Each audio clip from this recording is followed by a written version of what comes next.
इस ट्यूटोरियल में हम पोस्ट के बारे में सीखेंगे। जैसा कि हम जानते हैं कि वर्डप्रेस जो है वो प्राइमरीली ब्लॉगिंग के लिए बना था और पोस्ट जो है वर्डप्रेस का बेसिक और इम्पॉर्टेंट हिस्सा है। पोस्ट एक्सेस करने के लिए आपको डैशबोर्ड पे आना होगा और डैशबोर्ड पे हमारे पास लेफ़्ट हैंड साइड पे ऑप्शन लिंक अवेलेबल है पोस्ट के नाम पे। आप जैसे ही इस पर क्लिक करते हैं आपके सामने जितने भी आपने अभी तक पोस्ट लिखे हैं उसकी लिस्ट आ जाती है, जिसमें से हमारे पास पहला ऑप्शन पहले जो शो करता है वो शो करता है titles, author, categories, tags, comments. अगर पोस्ट पे कोई कमेंट्स आए हैं, कितने नंबर ऑफ कमेंट्स आए हैं वो इस कॉलम में शो करेंगे, और डेट, ये पोस्ट कब पब्लिश हुआ था।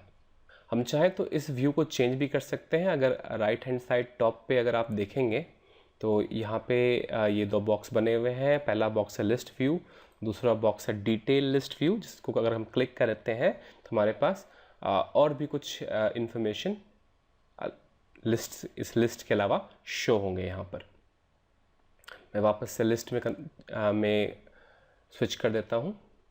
यहाँ से हम पोस्ट जो है वो एडिट कर सकते हैं और ऐड कर सकते हैं। पोस्ट ऐड करने के लिए आप ऐड न्यू लिंक पे यहाँ जो बटन है उस पर क्लिक कर सकते हैं, या फिर जो टॉप में ये बार है जिसे हम ग्लोबल टूल बार भी बोलते हैं, इस पर प्लस न्यू का बटन है। इस पर जब आप पॉइंट करेंगे तो आपके सामने एक ड्रॉप डाउन मेन्यू आएगा, उसमें ऑप्शन होगा पोस्ट का, आप उस पर क्लिक करके भी पोस्ट ऐड कर सकते हैं। पोस्ट ऐड करना हम नेक्स्ट ट्यूटोरियल में सीखेंगे और पोस्ट एडिट करना भी उसके साथ ही सीखेंगे। फ़िलहाल अभी हम जो हमारे पास जो होम पेज है पोस्ट का उसको देखते हैं, हमारे पास यहाँ पर क्या क्या ऑप्शंस अवेलेबल हैं। सबसे पहले हमारे पास ऐड न्यू का बटन था जिसके द्वारा हम पोस्ट ऐड कर सकते हैं। इसके बाद हमारे पास कुछ लिंक अवेलेबल है जैसे कि ऑल और पब्लिश्ड। ऑल पे क्लिक करेंगे तो हमारे पास जितने भी पोस्ट हैं वो शो होगा। पब्लिश पे क्लिक करेंगे तो वो पोस्ट शो होंगे जो हमने ऑलरेडी पब्लिश किए हैं। ऑल के अंदर वो सारे पोस्ट आते हैं जो पब्लिश नहीं हुए हैं, जैसे जो ड्राफ्ट में है वो भी यहाँ शो होंगे, और जो अभी पब्लिश नहीं हुए हैं वो भी यहाँ पर शो होंगे। इसके बाद हमारे पास कुछ और मेन्यूज़ हैं, जैसे कि हमारे पास यहाँ ऑप्शन है बल्क एक्शन का। बल्क एक्शन का इस्तेमाल करके हम कई सारे जो पोस्ट हैं उनको एक साथ उसमें चेंजेस कर सकते हैं। अगर आप बल्क ऑप्शन पे क्लिक करते हैं तो हमारे पास एक ड्रॉप डाउन मेन्यू है जहाँ पर हमारे पास दो ऑप्शन है, एडिट और मूव टू ट्रैश का। अगर मैं एडिट पे क्लिक करता हूँ और सेलेक्ट करता हूँ कुछ पोस्ट्स को, इसके बाद अप्लाई पे क्लिक करूँगा तो मेरे पास ऑप्शन आएगा उनको एडिट करने का। अब यहाँ पे आप बहुत सारी चीज़ें नहीं, लेकिन कुछ चीज़ें एडिट कर सकते हैं ब्लॉग्स के यानी पोस्ट के रिगार्डिंग। ठीक इसी प्रकार से अगर मैं मूव टू ट्रैश का ऑप्शन सेलेक्ट करता हूँ ड्रॉप डाउन से, और फिर कोई एक पोस्ट सेलेक्ट करता हूँ और अप्लाई पे क्लिक करता हूँ तो वो डिलीट हो जाता है, मेरे इस लिस्ट से हट जाता है। वर्डप्रेस जो है वो किसी भी चीज़ को परमानेंटली डिलीट नहीं करता है जब तक कि हम उसे बोले ना परमानेंटली डिलीट करने के लिए। अभी मैंने इसे मूव टू ट्रैश किया है तो ये भी ट्रैश में चला गया है और मैं वहाँ जाकर इसे डिलीट कर सकता हूँ। आप देखेंगे हमारे पास एक और लिंक आ गया है ट्रैश का, जहाँ पर अभी ये पोस्ट गया है। अब मैं यहाँ जा कर के चाहूँ तो इसे डिलीट परमानेंटली कर सकता हूँ, परमानेंटली डिलीट यहाँ से हटा सकता हूँ, या फिर इसे रिस्टोर पे क्लिक करके वापस रिस्टोर कर सकता हूँ। जैसे मैं रिस्टोर करूँगा ये लिस्ट यहाँ से खाली हो जाएगा और अब यहाँ कुछ भी नहीं है, तो ये लिंक भी यहाँ से गायब हो गया है। अब मैं वापस ऑल पे जा कर के वो पोस्ट दोबारा देख सकता हूँ। इसके बाद हमारे पास ऑप्शन है फ़िल्टर का, ऑल डेट्स, ऑल कैटेगरीज और फिल्टर। तो ये बेसिकली फ़िल्टर है जिसके द्वारा हम अपने पोस्ट को फ़िल्टर कर सकते हैं। अगर हमारे पास लंबी लिस्ट है यहाँ पर और हम चाहते हैं कुछ स्पेसिफिक पोस्ट ही देखें, डेट अगर हमें देखना है कि मैंने सितंबर में कितने पोस्ट किए हैं वो देखना है, और फिल्टर पे क्लिक करूँगा जितने भी पोस्ट मैंने सितंबर में डाले हैं यहाँ पे वो शो होंगे। इसी प्रकार से हमारे पास ऑप्शन है कैटेगरीज़ का। पोस्ट को कैटेगरीज में अरेंज कर सकते हैं। जैसे फॉर एग्जांपल अगर मैं कुछ लिखता हूँ तो मैं हो सकता है अलग अलग टॉपिक लिखता हूँ। जैसे मेरा इंटरेस्ट है आईटी में, तो मैं चाहूँ तो विंडोज़ सर्वर के बारे में लिख सकता हूँ या फिर लिनक्स सर्वर के बारे में लिख सकता हूँ। तो मैं यहाँ पे उस हिसाब से कैटेगरी बनाऊँगा और उन कैटेगरीज के हिसाब से मैं यहाँ पर इसे अरेंज कर सकता हूँ। फ़िलहाल यहाँ पे हमारे पास अभी डिफ़ॉल्ट कैटेगरी यानी अनकैटेगराइज कैटेगरी है। अगर मैं क्लिक करता हूँ, जितने भी इस ब्लॉग्स पोस्ट इस कैटेगरी में आते हैं वो यहाँ पर डिस्प्ले होंगे। तो फिलहाल चूँकि एक ही कैटेगरी और सारे अनकैटेगराइज में हैं तो सारे पोस्ट यहाँ पे शो हो रहे हैं। तो ये था फ़िल्टर जिसके द्वारा हम यहाँ पर जितने भी पोस्ट हैं उसको फ़िल्टर कर सकते हैं। इसके अलावा हमारे पास और भी ऑप्शंस हैं जिससे इस जो पोस्ट का जो होम पेज है, जो जहाँ पे जितने जो पोस्ट शो होते हैं उसको अरेंज कर सकते हैं। और इसके लिए हमें टॉप राइट हैंड साइड पे जाना होगा और क्लिक करना होगा स्क्रीन ऑप्शन पे। ये स्क्रीन ऑप्शन डिफाइन करता है कि हमारे स्क्रीन पे क्या क्या दिख रहा है। जैसे आप देखेंगे यहाँ पे सारे सिलेक्टेड हैं, तो हमें author, categories, tags, comments, date, ये सारा ऑप्शन यहाँ कॉलम में दिख रहा है। मैं चाहूँ तो किसी एक चीज़ को यहाँ से हटा सकता हूँ। अगर मैं कमेंट्स को अनटिक करूँगा तो आप देखेंगे यहाँ पे जो कमेंट का कॉलम है वो गायब हो गया है। तो मैं यहाँ से वापस टिक कर दूँगा, देखेंगे यहाँ पे कमेंट का जो कॉलम है वापस आ गया है। इसके बाद हमारे पास एक और ऑप्शन है, इसमें हम नंबर ऑफ़ पोस्ट एक पेज में कितने शो हो वो रिटर्न दिखा सकते हैं। तो बाय डिफ़ॉल्ट यहाँ पर 20 यानी कि 20 पोस्ट एक पेज में जो होम पेज है पोस्ट के उसमें डिस्प्ले होंगे और उसके बाद वाले नेक्स्ट पेज में डिस्प्ले होंगे। मैं यहाँ पर ये नंबर चेंज कर सकता हूँ। फॉर एग्जांपल मैं यहाँ से 2 कर दूँ और अप्लाई कर दूँ तो यहाँ पर सिर्फ 2 पोस्ट डिस्प्ले होंगे। और इससे ज़्यादा पोस्ट देखने के लिए मुझे नीचे जो एरो बना हुआ है नेक्स्ट पेज का उस पर क्लिक करना होगा, जिससे मैं ये नेक्स्ट पेज पे जाके देख सकता हूँ।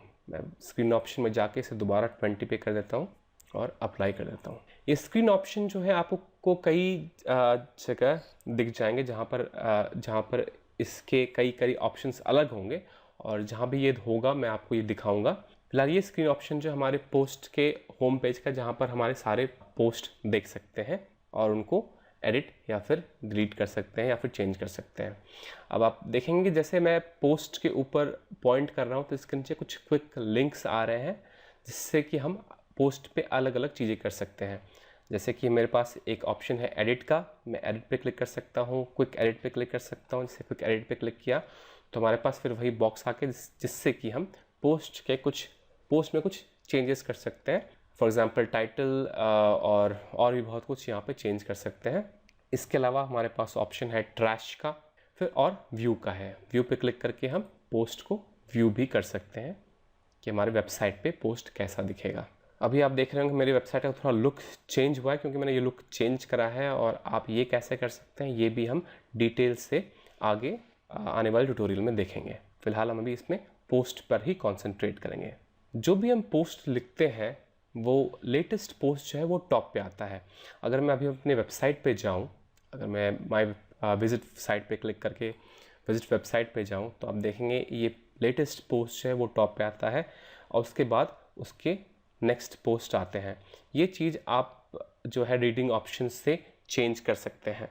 जो भी आप पोस्ट लिखते हैं वो आपके होम स्क्रीन पे अगर आपका बाय डिफ़ॉल्ट रीडिंग ऑप्शन में पोस्ट पेज सेलेक्ट हुआ है तो आपके होम पेज पे बाय डिफ़ॉल्ट पोस्ट डिस्प्ले होगा और लेटेस्ट पोस्ट टॉप पे होगा और इसके बाद नेक्स्ट जो है वो डिस्प्ले होंगे। तो आइए दोस्तों एक बार दोबारा से हम सेटिंग्स में जाते हैं और रीडिंग सेटिंग्स में जा करके देखते हैं कि हमारी क्या सेटिंग्स थी और उसमें चेंज करके देखते हैं और ये देखते हैं कि हमारे पेज पे ये कैसे रिफ्लेक्ट होता है। जैसे बाय डिफ़ॉल्ट आप देख रहे हैं यहाँ पर कि हमारे पास जो है फ्रंट पेज डिस्प्ले में योर लेटेस्ट पोस्ट है, तो इसलिए हमारे पास ये सारे पोस्ट यहाँ पे डिस्प्ले हो रहे हैं एक ऑर्डर में, क्रोनोलॉजिकल ऑर्डर में, जिसमें कि लेटेस्ट पोस्ट पहले है उसके बाद बाकी पोस्ट शो हो रहे हैं।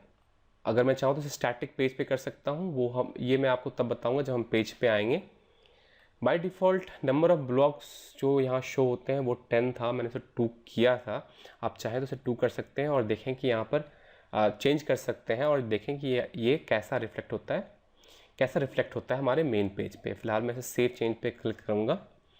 अभी जैसे मेरे पास 3 पोस्ट हैं, this is my second post, this is my first post और हेलो वर्ल्ड जो है वो बाय डिफ़ॉल्ट आपके वेबसाइट पे होता है। एक डिफ़ॉल्ट पोस्ट जब आप इंस्टॉल करते हैं तो वो ऑलरेडी होता है। चूँकि यहाँ पे 3 पोस्ट है अभी और मैंने सेट किया है 2 पे। अब मैं इसे लोड करूँगा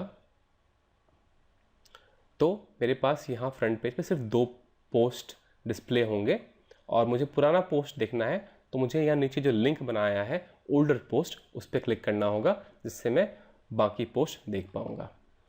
तो इस तरह से मैं यहाँ सेट कर सकता हूँ कि यहाँ पर मुझे कितने पोस्ट अपने होम पेज पे दिखाने हैं। तो यहाँ पर सेट 10 पे करता हूँ।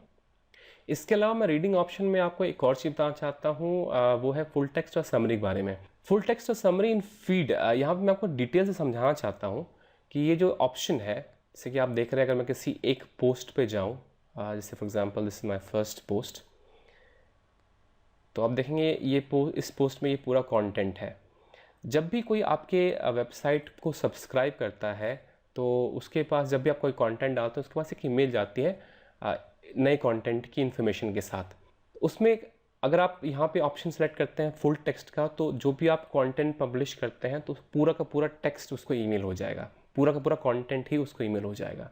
अगर आप यहाँ पे समरी सेलेक्ट करते हैं तो आपका पूरा का पूरा कंटेंट नहीं, बल्कि कंटेंट का कुछ हिस्सा जो है उसे ईमेल होगा। आप यहाँ पर ऑप्शन जो सेलेक्ट करें वो चूज़ करें समरी इसलिए क्योंकि अगर आप पूरा कंटेंट ही उसे मेल कर देंगे तो वो आपके वेबसाइट पे कभी पढ़ने के लिए आएगा ही नहीं, वो ईमेल में ही सारे कंटेंट पढ़ लेगा, तो आपके वेबसाइट पे विजिटर्स नहीं होंगे। इसलिए हमेशा रीडिंग ऑप्शन में आप for each article in feed show को समरी पे ही रहने दें। दोस्तों, हम पोस्ट के होम पेज के से फेमिलियर हो चुके हैं। अब आइए नेक्स्ट ट्यूटोरियल में हम पोस्ट ऐड करना सीखेंगे और पोस्ट को एडिट करना सीखेंगे।